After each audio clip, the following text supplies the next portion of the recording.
Bismillah, ada yang mengatakan kita membudayakan agama bukan mengagamakan budaya. Menurut saya itu hanya sekedar permainan kata-kata.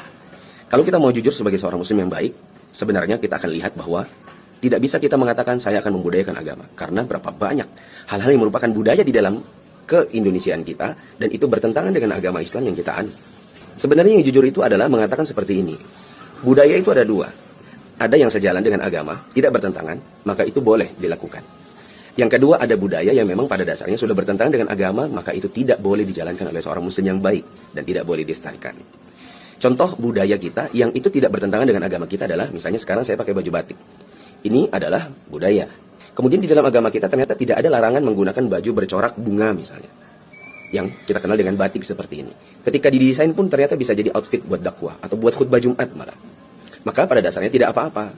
Karena di dalam agama kita yang ada larangannya adalah menggambar makhluk bernyawa.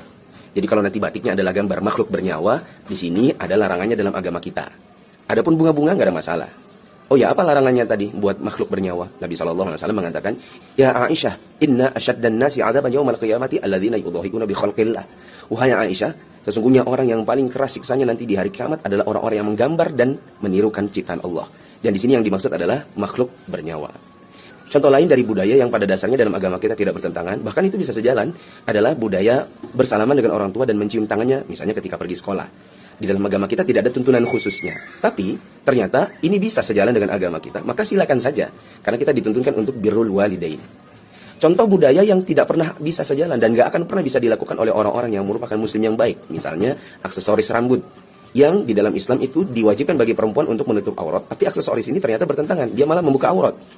Ya kan, ketika dipakai di kepala, malah lehernya terbuka, setengah dadanya malah kelihatan. Itu nggak bisa dipakai, gitu, dan nggak boleh dilestarikan. Contoh yang lain misalnya adalah pakaian di sebagian adat kita, yang kalau di dalam Islam kan nggak boleh perempuan membuka aurat atau menggunakan pakaian yang menerawang. Nah di Indonesia ada pakaian adat yang itu menerawang, yang ketika digunakan bahan pakaian itu dari kain brokat misalnya. Kemudian kulitnya kelihatan, tali BH-nya kelihatan, di sini semua badan-badannya itu kelihatan. Maka ini nggak boleh dipakai. Di dalam agama kita kan dilarang. Contoh yang lain bahkan ada yang lebih parah. Misalnya di sebagian suku ada yang perempuannya itu justru tidak pakai BH sama sekali. Jadi yang ditutup hanya bagian bawahnya saja. Mungkin ini budaya kita agamakan? Kan jawabannya tidak. Ya, dan masih banyak lagi lah hal-hal yang merupakan adat istiadat di negeri kita, tapi itu bertentangan dengan agama kita. Maka muslim yang baik tidak akan melestarikannya sebagai budaya dan kemudian diperbolehkan karena memang bertentangan dengan agama. So, kalimat yang benar, yang jujur itu adalah